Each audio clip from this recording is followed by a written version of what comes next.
Hello everyone, welcome back to another new video of our level 2 which is English spoken.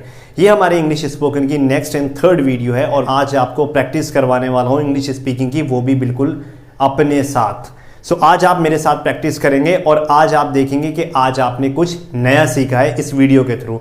तो video बहुत ज़्यादा important, interesting और informative होने वाली है। वीडियो को फुल वॉच कीजिएगा, बिल्कुल भी स्किप मत कीजिएगा। और चैनल पर अगर नए हैं तो चैनल को सब्सक्राइब जरूर कर लीजिएगा, क्योंकि यहाँ पर इंग्लिश स्पोकन का पूरा कोर्स मैं लेकर आ चुका हूँ और आपके लिए बहुत ज़्यादा यूजफुल होने वाला है। So without wasting any time, let's get started.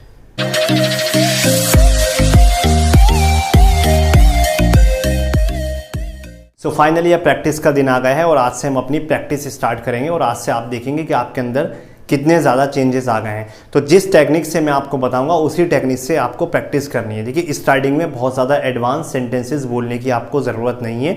सबसे पहले हम छोटे छोटे सेंटेंसेस से ही सीखेंगे और छोटे छोटे सेंटेंसेस के स्ट्रक्चर, जो उनके कॉन्सेप्ट हैं, उनको समझेंगे, ताकि हम छोटे छोटे सेंटेंसेस बना करके जब हम छोटे छोटे सेंटेंसेस को जोड़ेंगे, जब हमसे आ जाएंगे, तो फिर हम बड़े सेंटेंस भी बनाना बहुत ही ईजिली सीख लेंगे। So learning English is not a difficult, okay, it's very easy, but only you have to be a passionate. आपको सबसे पहले पैशनेट और डिटरमाइंड होना पड़ेगा कि आपको अगर इंग्लिश की प्रैक्टिस करनी है तो वो लगातार करते ही रहनी है, बीच में आपको डिमोटिवेट नहीं होना है, क्योंकि making mistake for the human it's natural. Okay, हम कोई भी चीज़ सीखते हैं तो हम बहुत सारी मिस्टेक्स स्टार्टिंग में करते हैं, बट होता क्या है, बहुत सारे स्टूडेंट्स या बहुत सारे ऐसे लोग जब वो इंग्लिश सीखते हैं तो उनको लगता है कि मैं बहुत ज़्यादा मिस्टेक कर रहा हूँ और मैं सीख नहीं पाऊंगा। तो ऐसा नहीं है, आपको मोटिवेट रहना है, क्योंकि मैं आपके साथ हूँ। आप बिल्कुल मेरे साथ प्रैक्टिस करते जाइएगा, बहुत ही ईजी है। चलिएगा स्टार्ट करते हैं। इससे पहले वाली वीडियो में मैंने वर्ब टू बी के बारे में बताया था। देखिए, वर्ब टू बी का ये कॉन्सेप्ट है। अगर आपने वो वीडियो नहीं देखी है तो उसका लिंक डिस्क्रिप्शन में जाकर के वो वीडियो आप देख सकते हैं। आज हम सबसे पहले एक ही सब्जेक्ट पर प्रैक्टिस करेंगे और वो हमारा सब्जेक्ट होने वाला है आई,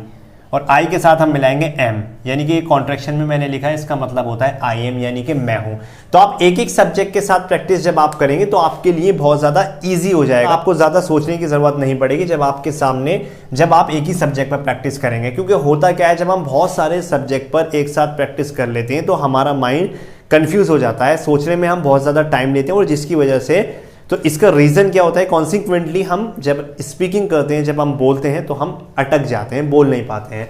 तो इसी वजह से हम एक एक सब्जेक्ट को लेकर के प्रैक्टिस करेंगे, ताकि हमारे जो सब्जेक्ट है वो प्रैक्टिस में आ जाए, और जब हम किसी के सामने ये सेंटेंस हमें बोलने की ज़रूरत हो तो हम बिना सोचे समझे, हमारा माइंड ज़्यादा सोचने के लिए टाइम न ले, ट्रांसलेशन के लिए टाइम न ले, और ऑटोमेटिकली जो हमारे इंग्लिश के सेंटेंसेज हैं वो हमारे मुंह से निकलने लगे। सो हम फ्लुएंट साउंड करेंगे।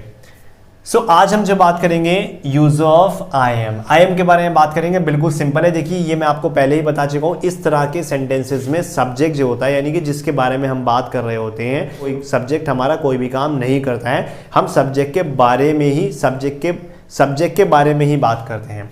सो हम आई एम का यहाँ पर यूज करके देखेंगे, जैसे बहुत ही सिंपल सेंटेंसेस, देखिए आपको देखने में भी सिंपल लगेंगे। सो आई एम का यूज करके हम यहाँ करेंगे। सबसे पहला सेंटेंस हम देखते हैं, सिंपल सेंटेंस की हम बात करने वाले हैं। यहाँ पर देखिए, मैंने आपको बताया था कि any simple sentence can change into the negative then interrogative. ठीक है, तो आज हम सबसे पहले सिंपल की बात करेंगे। देखिए, आई एम का मतलब होता है कि मैं हूं।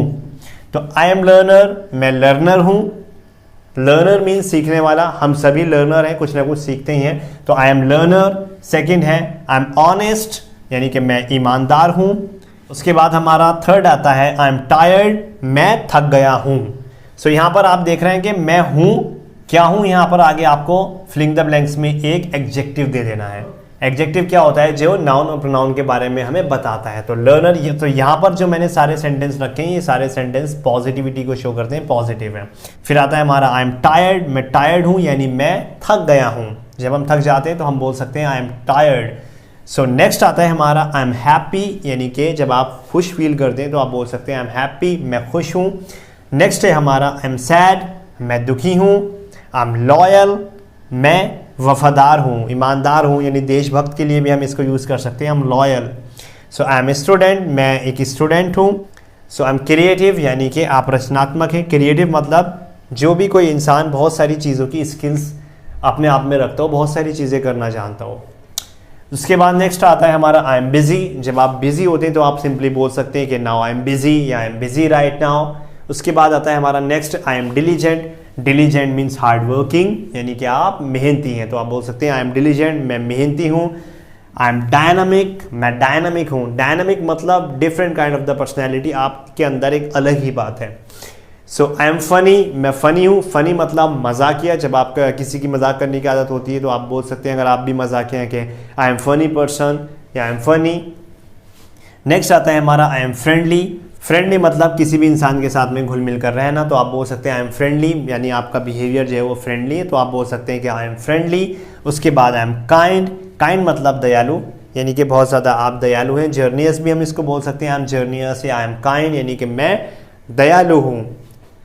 नेक्स्ट आता है हमारा आई एम सिंसियर, मैं सिंसियर हूँ। सिंसियर का मतलब ईमानदार या बहुत ज़्यादा मेहनत करने वाला, जो चीज़ों को बहुत पॉजिटिवली रिस्पॉन्सिबिलिटी से समझता है, रिस्पॉन्सिबल होता है, तो ये भी बोल सकते हैं आई एम सिंसियर, या बोल सकते हैं आई एम रिस्पॉन्सिबल। नेक्स्ट आता है हमारा आई एम ब्रेव, यानी कि मैं बहादुर हूँ। ब्रेव मीन्स बहादुर, मैं बहादुर हूँ। उसके बाद हमारा नेक्स्ट सेंटेंस देखते हैं आई एम अनॉयड। अनॉयड का मतलब होता है नाराज़ होना। जब आप किसी से नाराज़ हो जाएं, somebody will ask you what happened, तो आप बोल सकते हैं I'm annoyed now, मैं नाराज़ हूँ अब। नेक्स्ट आता है हमारा I am elegant। elegant का मतलब होता है ब्यूटीफुल, सुंदर, सो आप बोल सकते हैं I am elegant। नेक्स्ट आता है हमारा I am devoted। devoted का मतलब होता है जब आप किसी चीज़ को बहुत ज़्यादा दिल से करते हैं, जैसे कि I am devoted to God, यानी कि आप जो है वो ऊपर वाले में श्रद्धा रखते हैं। उसके बाद आता है हमारा I am flexible। फ्लेक्सिबल का मतलब होता है किसी भी सिचुएशन में अपने आप को ढाल लेना, तब आप फ्लेक्सिबल हो जाते हैं, तो आप बोल सकते हैं आई एम फ्लेक्सिबल। उसके बाद आता है आई एम इंडिपेंडेंट, मैं आज़ाद हूँ। नेक्स्ट आता है हमारा आई एम प्रोडक्टिव। प्रोडक्टिव देखिए बहुत अच्छा वर्ड है। प्रोडक्टिव का मतलब होता है उत्पादक, तो यहाँ प्रोडक्टिव का मतलब यह है कि आपके अंदर बहुत सारी स्किल्स हैं। आप अपनी कंपनी को बोल सकते हैं कि I am productive for the company, यानी कि आप कंपनी को बहुत ज़्यादा फ़ायदा पहुंचाते हैं, आप प्रोडक्टिव हैं। नेक्स्ट आता है हमारा आई एम ऑप्टिमिस्टिक। ऑप्टिमिस्टिक कहते हैं the person who has a hope, यानी कि जो आशावादी होता है, यानी कि जो उम्मीद रखता है चीज़ों में कि भाई हाँ ये चीज़ें होने वाली हैं, मैं एक दिन ये हो जाऊँगा, वो हो जाऊँगा, ये किसी भी चीज़ की उम्मीद रखना, तब आप बोल सकते हैं आई एम ऑप्टिमिस्टिक। नेक्स्ट आता है हमारा आई एम पैशनेट, तो आप बोल सकते हैं I am passionate to learn English.